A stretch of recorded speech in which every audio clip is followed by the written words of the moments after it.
पर तफसील से बात करेंगे, क्योंकि ईरान की तरफ से भी स्टेटमेंट्स आई हैं अब, और दूसरी तरफ अमेरिका से भी आई हैं। फिर जो फंड्स मुंजमद किए हुए हैं उसके ऊपर भी मुख्तलिफ खबरें आ रही हैं, और इस्लामाबाद से जो भी पूरे का पूरा अहवाल है वो आपके सामने रखेंगे। लेकिन उससे भी बड़ी जो मेगा स्टोरी इस वक्त डेवलप हुई है, वो सऊदी अरब ने ऐलान किया है पाकिस्तानी फ़ौज के बारे में। जी हाँ, पाकिस्तान में किसी को कानो कान खबर ना हुई कि पाकिस्तान की एयरफोर्स और पाकिस्तान की फ़ौज जो है वो अब सऊदी अरब के अंदर तैनात कर दी गई है। आज सऊदी अरब से ऑफिशियल ये स्टेटमेंट जारी हुई। उसके बाद रॉयटर्स और तमाम बड़ी न्यूज़ एजेंसीज और न्यूज़ आउटलेट्स ने यह खबर ब्रेक की, और सऊदी जो ऑफिशियल स्टेटमेंट है उनकी गवर्नमेंट की तरफ से, उसने बताया कि पाकिस्तान की फ़ौज जो है एयरफोर्स समेत और पाकिस्तान के फ़ौजी दस्ते, मतलब उसमें हर तरह की फ़ौज है हमारी, वो सऊदी अरब के अंदर तैनात कर दी गई। कल ही सऊदी फाइनेंस मिनिस्टर जो हैं वो इस्लामाबाद में थे। मुज़ाकरात से एक दिन पहले उनकी मुलाकात हुई आसिम मुनीर साहब से और शहबाज शरीफ से। पूरी कौम को नहीं बताया गया कि वो क्यों तशरीफ़ लाए थे और इस सारे मामले के अंदर क्या बातचीत हुई। आज उस बारे में भी बातचीत बाहर आ रही है, और अब ये बताया जा रहा है कि सऊदी अरब जो है उसने पाकिस्तान को कहा है कि फ़िक्र निश्ता, आपके तमाम जो माली मामलात हैं उनको हम देखेंगे। हाल ही में आपको पता है कि पाकिस्तान ने 3.2 या शायद 3.5 बिलियन डॉलर्स यूएई को वापस करने का फैसला किया है, या यूएई ने पाकिस्तान से वापस मांग लिए हैं। अब तो इसमें एक तीसरी जहत भी शामिल हो गई है कि शायद पाकिस्तान, क्योंकि सऊदी अरब के अंदर अपनी फोर्सेस डिप्लॉय करने जा रहा है, तो इस वक्त जो यूएई और सऊदी अरब के दरमियान नरम और गर्म रिलेशनशिप है, उस अगर तनाज़र में देखें तो हो सकता है कि ये भी एक वजह हो, ये भी एक जहत हो।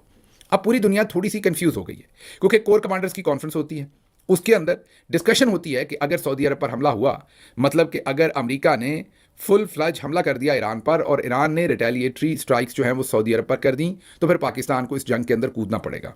ये डिस्कशन होती है। अगले दिन पर हमने आपको पूरी टाइम के साथ उस दिन की दास्तान बताई थी कि कैसे पाकिस्तानी मीडिया के ऊपर मैराथन ट्रांसमिशंस करवाई जाती हैं, टिकर्स दिए जाते हैं ईरान मुखालफ, ईरान के सफ़ीर की प्रेस कॉन्फ्रेंस कैंसिल करवाई जाती है, और उसके साथ ही साथ जो ईरानी या प्रो ईरानी जो तजिया निगार हैं उनको टेलीविज़न से हटवा दिया जाता है। लेकिन खैर शाम में अचानक अहकामात आते हैं कि ये ड्राफ्ट है, आप अब ट्वीट कर दें, हम सुलह करने के लिए तैयार है, ज़ाहिर है वाशिंगटन से। तो वो ट्वीट कर दी जाती है। खैर उस पर वो नालायकी हो जाती है, ऊपर जो ड्राफ्ट लिखा हुआ उससे पूरी दुनिया पकड़ लेती है कि ये सब कुछ क्या हुआ है।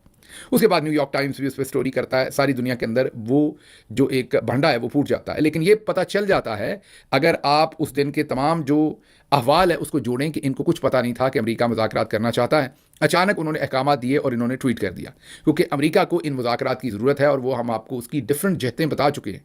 उसकी जितनी भी इकोनॉमिक साइड है, अमेरिका के अंदर के मामलात हैं, वो सब कुछ आपके सामने रख चुके हैं कि क्यों अमेरिका को बहुत शदीद मुज़ाकरात की ज़रूरत है और इस जंगबंदी की ज़रूरत है।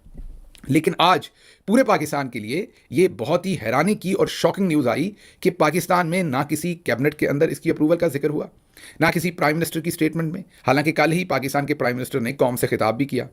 कल ही सऊदी अरब के जो फाइनेंस मिनिस्टर हैं वो पाकिस्तान भी आए थे।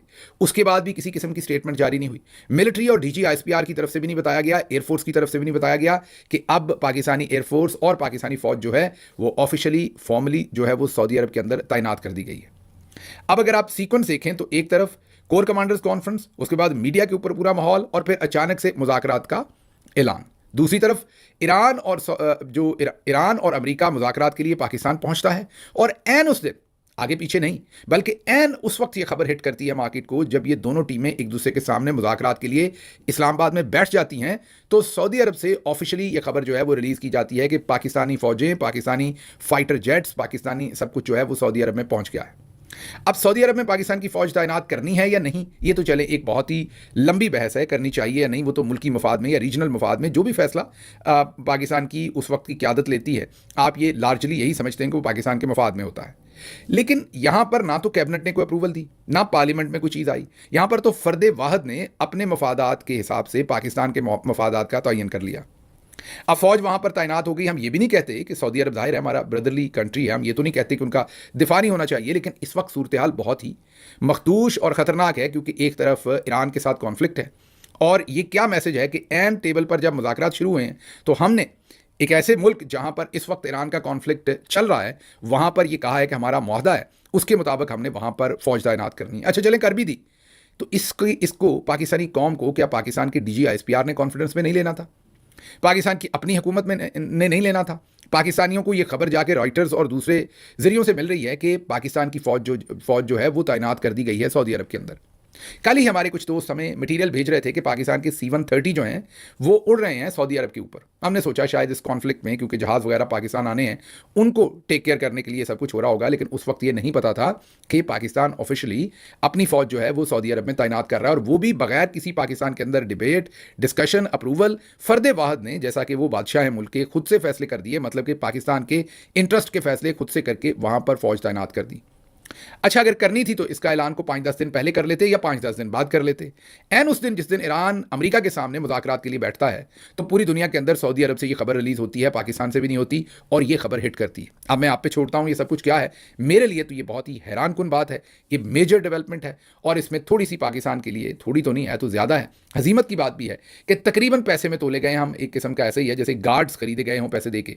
मीन एक तरफ जो फाइनेंस मिनिस्टर हैं होकर गए हैं, आज की एक्सप्रेस ट्रिब्यून की स्टोरी है शहबाज राणा साहब की, कि $5 अरब तक शायद सऊदी अरब जो है उसने हमें प्रॉमिस किए हैं कि जो आने वाले दिनों में आपने कर्जे वापस करने हैं, $5 अरब हम अपने आपके पास रखवा देंगे। ज़ाहिर है जिस तरीके से हमें वो पैसा अभी यूएई को वापस करना है। मैं ये नहीं कह रहा कि हमें ज़रूरत नहीं, चलें आपको ज़रूरत है आपने ले लिए, लेकिन ये किस तरीके की ट्रांजैक्शन है कि एक दिन ये खबर आती है, एक दिन क्या आज ही सुबह ये खबर आती है कि हमें $5 अरब वो रखवाएंगे, और शाम को ये खबर आती है कि हमने फ़ौज भेज दी है। थोड़ा सा कोई लिहाज अपनी मुल्की वक़ार का, कोई थोड़ी सी चीज़ों का, शायद मे भी मैं बहुत ज़्यादा नेगेटिव सोच रहा हूँ मैं, क्योंकि एक बायस है मेरी, पॉलिटिकल व्यू पॉइंट है मेरा इनसे मुख्तलिफ, मुझे ये बुरे लगते होंगे ज़ाती हैसियत में, इसलिए शायद ये सब कुछ कह रहा हूँ। तो आप मेरी रहनुमाई करें। मुझे तो ये गद्दार भी कहते हैं, बागी भी कहते हैं, तो हो सकता है मैं गलत सोच रहा हूँ, लेकिन आप मेरी रहनुमाई कीजिए कि क्या दुनिया का कोई सॉवरन मुल्क अपनी फ़ौज किसी और मुल्क के अंदर जब डिप्लॉय करता है, वहाँ पर भेजता है, जिसकी एक्टिव जंग लगी हुई हो किसी और हमसाया मुल्क के साथ, तो क्या अपनी कौम को एतमाद में नहीं लिया जाता? या हमारी कौम इसी चीज़ में खुश है कि 2 चौधरी हमारे यहाँ आकर, या 2 ऐसे लोग जिनकी लड़ाई के अंदर हम कुछ नहीं कर सकते, मीन उनको हम रोक नहीं सकते, दोनों के ऊपर हमारा कोई प्रेशर नहीं है, और उनको सिर्फ हमने उनको अपना वेन्यू दिया हुआ है, वो हमारी जगह इस्तेमाल कर रहे हैं, और यहाँ पर मुज़ाकरात हो रहे हैं, और बाकी जो गरीब की जोरू सबकी भाभी, मतलब कि जो हमें कोई कह रहा है फ़ौज डिप्लॉय कर दो, हम वो कह रहे हैं, कोई कह रहा है स्टेटमेंट दे दो, हम वो दे रहे हैं, और हमारे इख्तियार में कुछ भी नहीं है।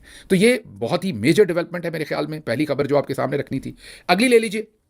इस खबर के बाद जो अगली खबर है वो ये है कि जेडी वैंस जो है, पहले थोड़ा सा आपको पहले तो बता दें कि इस वक्त क्या हो रहा है। इस वक्त ये मुज़ाकरात हो रहे हैं इस्लामाबाद में, ये या तो सरीना होटल में हो रहे होंगे मोस्ट प्रोबेबली, और या फिर किसी और हुकूमती बिल्डिंग में, क्योंकि अभी तक वाज़े तौर पर नहीं पता कि मुज़ाकरात एग्जैक्टली कहाँ हो रहे हैं। और मुनासिब है ना भी बताएं, सिक्योरिटी वजूहात हैं, एवरीबॉडी अंडरस्टैंड्स। लेकिन ये जो मुज़ाकरात हो रहे हैं, ये अब से इस वक्त पाकिस्तान में तकरीबन 7:30 बज रहे हैं शाम के, तो तकरीबन 6:30 बजे ये खबर आई कि मुज़ाकरात जो हैं वो 1-on-1 मुज़ाकरात आखिरकार शुरू हो गए। इससे पहले जो ईरान का मीडिया है उन्होंने ये रिपोर्ट किया था, ईरानी मीडिया ये रिपोर्ट कर रहा है कि 4 उन्होंने अपनी जो डिमांड्स हैं वो रखी हैं।